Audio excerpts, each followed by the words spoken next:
1592년 4월 30일. 자, 그때는요 쫙 추적 비가 내리고 있었습니다. 가마를 든 한 행렬이 경복궁을 급히 빠져나갑니다. 행렬이 이동하는 동안 이 빗발은 더욱 거세졌고요. 무리 중에는 서럽게 우는 이들도 있었습니다. 눈물을 흘리면서 세찬 빗길을 뚫고 나선 이들. 그때 한 농부가 이들을 보고 놀라 통곡하며 이렇게 외칩니다.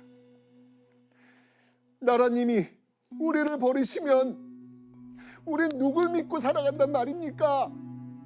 자, 여기서 나라님 누굴까요? 아마 선조가 아닐까요? 정답. 네, 맞습니다. 그 가마 안에는 조선의 14대 왕 선조가 있었습니다.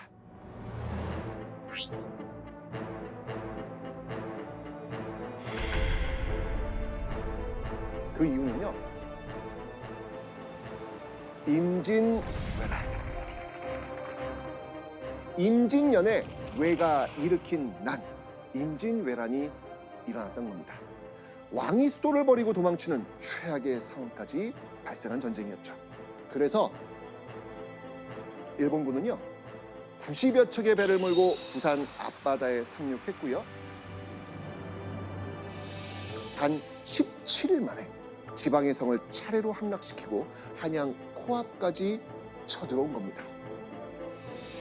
선조는요 평양성에서 조선의 국경인 의주까지 쫓겼고요. 결국 명나라의 군대를 요청하게 된 겁니다. 총 몇 년 동안 이어진 거죠?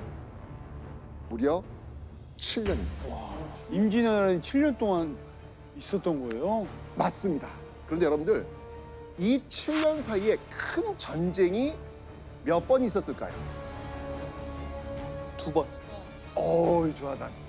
좋습니다. 네, 바로 1592년 임진왜란. 그 이후 1597년 정유년에 정유재란. 이 두 번의 전쟁을 우리는 통틀어서 통상적으로 임진왜란. 네, 이렇게 부르고 있습니다.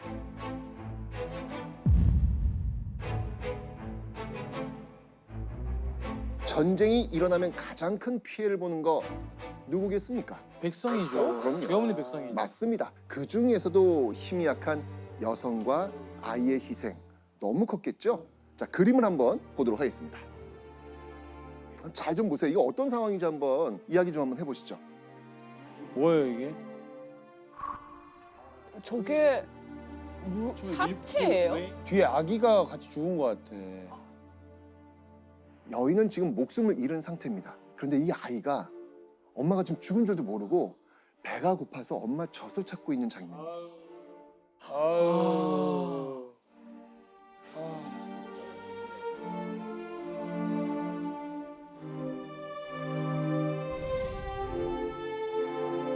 자, 1년 만에 일본군 손에서 겨우 되찾은 한양. 어떤 모습이었을까요? 전쟁의 포화가 휩쓸고 지나간 한양의 모습을 생생히 담은 기록이 있습니다. 바로 징비록. 들어보셨죠? 당시 전쟁 수행 책임자 가운데 최고위직 류성룡이란 인물이 쓴 글인데요. 자, 그가 본 한양의 모습이 어땠을까요? 성 안의 백성들은 베개 하나도 남아있질 않았는데 살아있는 사람들조차 모두 굶주리고 병들어 있어 얼굴빛이 귀신 같았다.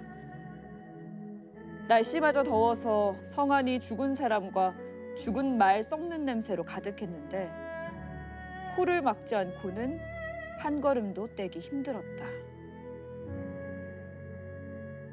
처참한 그런 상황이 느껴지네요. 코를 막지 않고는 한 걸음 떼기 힘들다는 말이 그죠? 전쟁 자, 진짜. 정말 그야말로 완전히 초토화가 된 겁니다. 인명 피해 정말 심각했죠. 상상만으로도 너무 끔찍합니다. 자, 일본군은 어떻게 됐을까요? 일본은요, 한양에서 지금의 울산, 부산이 있는 경상남도 해안가까지 밀려납니다. 자, 그렇다면 경상남도까지 밀려난 일본군, 그들의 고국 일본으로 돌아갔을까요? 자, 일본군은요 밀려난 그곳에서 성을 짓고 버티고 있었습니다. 왜 그랬을까요? 당시 일본은 명나라와 협상을 진행하고 있었습니다. 일본은요 전쟁을 끝내고 조선을 떠나는 조건으로 명나라에 자신들의 요구를 들어달라, 이렇게 이야기를 하고 있었죠. 자, 그런데요 많은 내용이 있었지만 받아들이기 힘든 조항이 있었습니다. 내용을 들어보면 네, 황당한 내용들이 정말 많은데,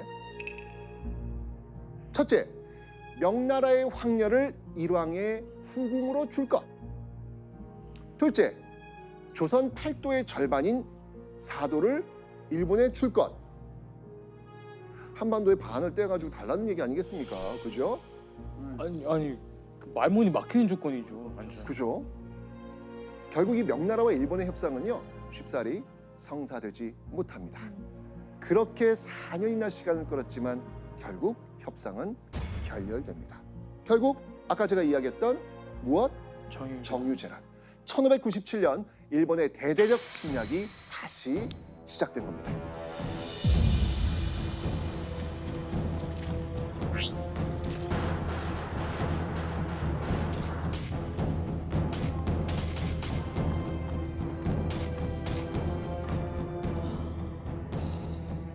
자, 맨 처음 일본이 조선에 쳐들어온 목적, 어디를 공격하기 위해서였죠? 명나라. 그렇습니다. 조선을 지나서 명나라를 공격하려고 했던 겁니다. 그런데 두 번째 침략, 정유재란. 여기서는 목표가 좀 달라집니다. 바로 조선 그 자체. 이 조선 남부 지역을 점령하고 조선 자원을 약탈하겠다는 거였습니다. 일본은요, 더 잔인하게 조선 땅을 유린하기 시작합니다. 그리고 이때 애들의 주요 타깃 무엇이었을까요? 뭐 노약자죠. 노약자나 뭐 부녀자, 아이들 뭐 이런 쪽. 아, 돈이 되는 거? 그렇겠죠. 자, 무엇이었냐면요, 바로 조선인이었습니다. 조선 사람 자체를 잡아가는 거예요.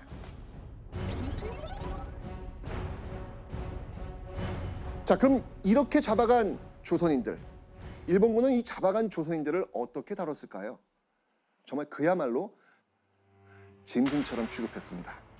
조선인을요, 소나 말처럼 다루면서 짐을 나르게 했는데 그 정도가 너무나 지나쳐서 불쌍해서 도저히 눈 뜨고는 볼 수 없을 정도였습니다.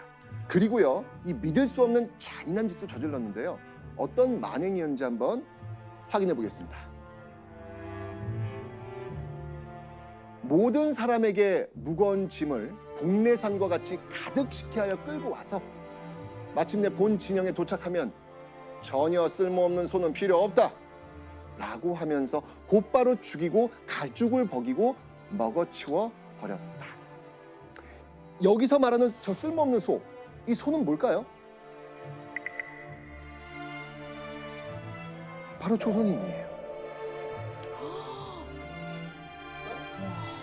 이 끌고 온 조선인이 잘 걷지 못하면 지팡이로 두들겨 패고 소처럼 짐을 지워 물건을 옮긴 거죠. 짐을 다 옮기고 쓸모가 없어지면 그 다음엔 뭐 할까요? 그 다음엔 베어 죽이고 가죽을 벗겨 먹기까지 한 겁니다. 인육은 어떻게? 이게 말도 안 되는 거죠. 그죠? 이뿐만 아니고요. 당시에는요, 일본군 뒤를 쫓아다니면서 남녀노소 가리지 않고 조선인을 이 줄에 묶어가지고 끌고 가는 사람들이 있었습니다. 그 의문의 인물, 정체, 바로 인신매매 상인들이었습니다.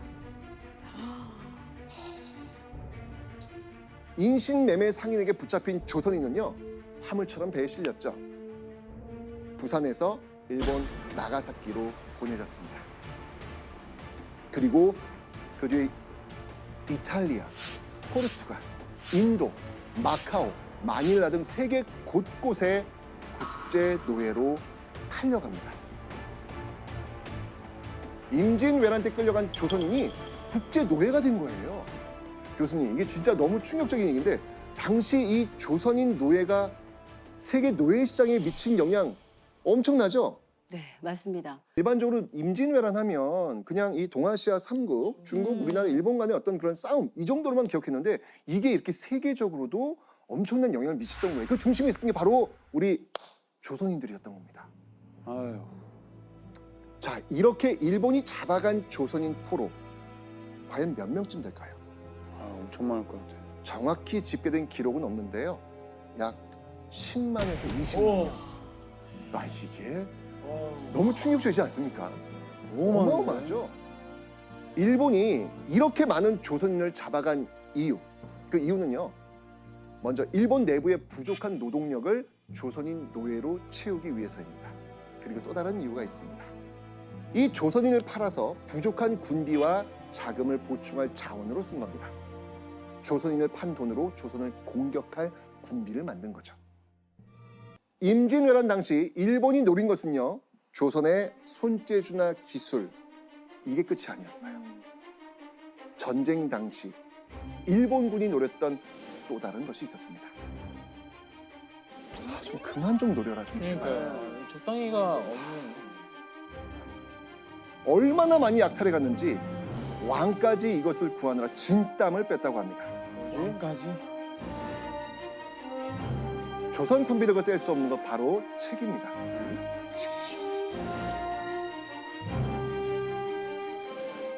당시 세상 모든 지식은 모두 책에 담겨 있었습니다. 귀한 책은요, 그 가격도 어마어마했습니다. 어느 정도였을까요? 중종실록에 따르면요, 대학이나 중용 같은 책의 가격은 무려 2년치 쌀값입니다. 진짜 비쌌네요. 2년치 쌀값. 아, 이게 믿겨지십니까? 임진왜란 이후에 조선 왕세자가 공부할 책이 없어서 선비들에게 책을 빌려와 읽었다는 기록까지 있습니다. 그야말로 책 부족 국가가 된 겁니다. 자, 일본은 왜 전쟁 중에 이렇게 조선의 책을 싹싹 긁어서 가져갔을까요? 그 이유는요, 일본 내부에서 찾을 수 있습니다.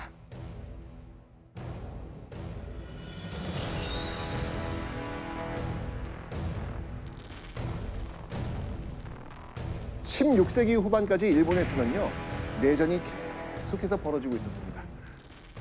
자, 전쟁 나면 약탈하고 불타고 막 이럴 거 아닙니까? 네. 그죠?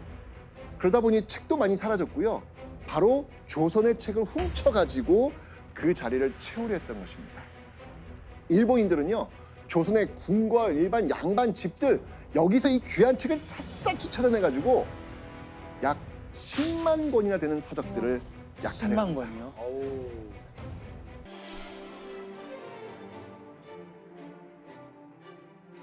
당시 일본에서 높은 학식을 자랑했던 일본인 승려들이었습니다. 도요토미 히데요시가 전쟁 전에 일본에서 이 명망 있는 승려를 모아가지고 문화재 약탈을 어떻게 하면 좋을지 물어본 겁니다. 오. 굉장히 치밀하게 지금 이 그렇네. 일하다. 전쟁을 지금 시작한 거예요, 지금요. 그리고 이 승려들을 조선으로 보내서 서적과 보물을 약탈하는 데 앞장서게 했던 것이죠. 그런데요, 그것만 가져간 게 아니었습니다. 일본이 노린 것, 바로 살아있는 조선의 지식, 선비도 끌고 갑니다.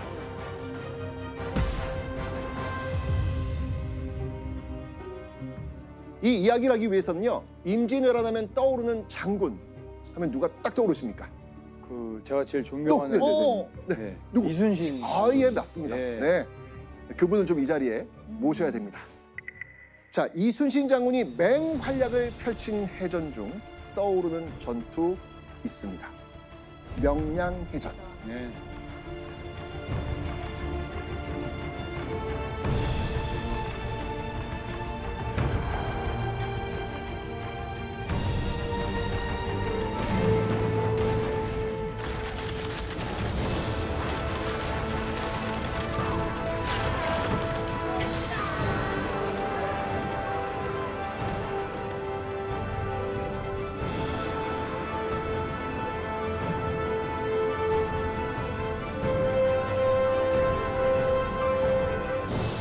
선비 얘기를 하다가 갑자기 이순신 장군 이야기를 왜 하지? 그죠. 그죠? 일본이 저지른 선비 납치 사건이 바로 이순신과 관련이 있기 때문입니다.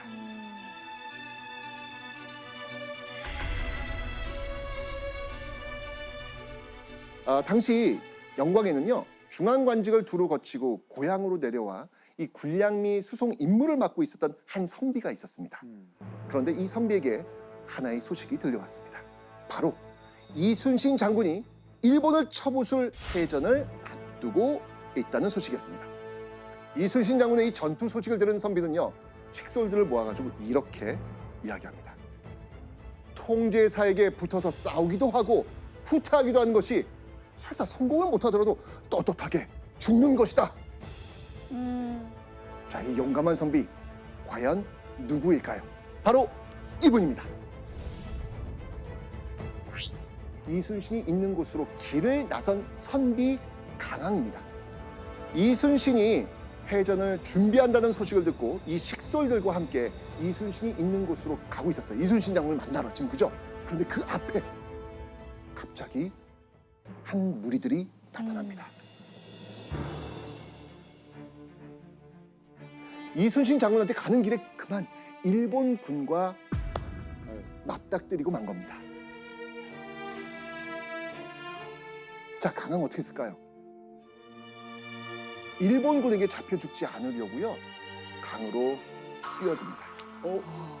그런데 일본군이 이 강에 빠진 강항을 장대로 건져내서 살려냅니다. 일본군은 왜 굳이 강에 뛰어든 강항을 살려낸 걸까요? 일본군은 강항에게 이렇게 말했죠. 호호, 이 갓을 쓰고 이 명주 옷을 입은 걸 보니까 뭔가 관직에 있는 사람 같으니까 이 포박해서 일본에 보내기 위함이다. 이렇게 얘기를 한 거예요. 당시 일본에서는요, 선비처럼 글을 쓸 수 있는 포로를 귀하게 여겼습니다.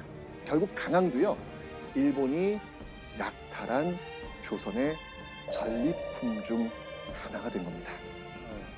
일본군에 대항해 의병을 모으고 이순신을 도우려 했던 강항으로서는요, 너무나 비참하고 굴욕적인 상황을 맞이한 거죠. 이 강항은요, 몇 번이나 바다에 뛰어들어 죽음을 각오한 탈출을 시도했지만 번번이 실패합니다. 이렇게 일본에 가는 걸 죽기보다 싫어했던 강항. 그런데 말입니다,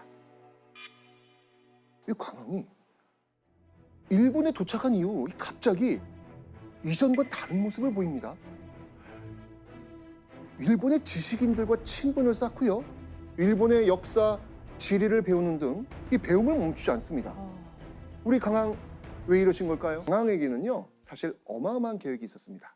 여기 그 반전의 비밀이 숨어 있습니다. 보시죠. 간양록입니다. 훗날 조선으로 돌아온 강항이 벼슬자리를 마다하고 고향에서 후학을 양성하며 집필한 책. 자, 이 간양록에는 과연 어떤 내용이 담겨 있을까요? 그 당시에 어떤 본인이 보고 친하게 지내서 얻은 여러 정보들. 일본의 약점 같은 거나 아이고야. 비밀들. 최대한 그래도 나는 나라를 위해서 이거라도 해야 되겠다는 마음으로 모든 걸 쓰지 않았을까. 맞습니다. 맞습니다. 처음에 사실 이 책의 제목은 간양록 아니었어요. 이 책의 제목은 건차록이었습니다. 건차록. 이게 무슨 뜻이냐면요, 죄인이 타는 수레라는 뜻이었습니다. 자, 무슨 말이냐면 자신이 적군의 포로로 잡힌 것 자체가 불충이라고 생각을 했던 거예요.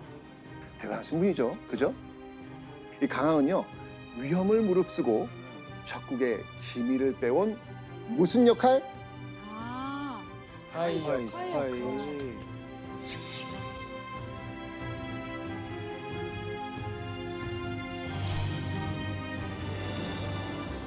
이 내용들을 보면요, 일본 땅 엄청 크고, 야, 인구 엄청 많다. 일본의 역사, 지리, 제도, 날씨, 풍속, 약점. 다 적었네. 그 외에도요, 이미 50년 전부터 이 화포를 쏠 수 있으며 뛰어난 포수가 많다는 일본군의 전력. 일본군에 대항해 이기기 위해서 조선이 세워야 할 방책. 우와. 당시 조선에서는요, 일본에 대한 정보가 부족해서 일본에 대한 잘못된 정보가 굉장히 많았는데 이 강항 덕분에 제대로 된 일본의 실체가 조선에 알려지게 된 겁니다.